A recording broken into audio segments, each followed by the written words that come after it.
Обяд в Пловдив за 10 евро на любимо място. Месарница Месури. Най-хубавото месо е тук в месарница Месури. Има изобилие, както виждате. Има и айрянки брити, разбира се. Обяд за 10 евро малко ще е трудно, защото тук всичко е на доста хубави цени. За 10 евро може би за двама ще е обяда.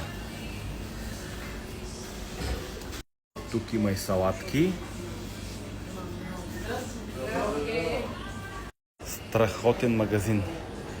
Ако не сте го посещавали, задължително елате. Обядът ми не за 10, а за 7 евро с айрянки брития. От месарница Месури в Пловдив. Бъдете живи и здрави от Кибрития. Благодаря ви за подкрепата и ай чао!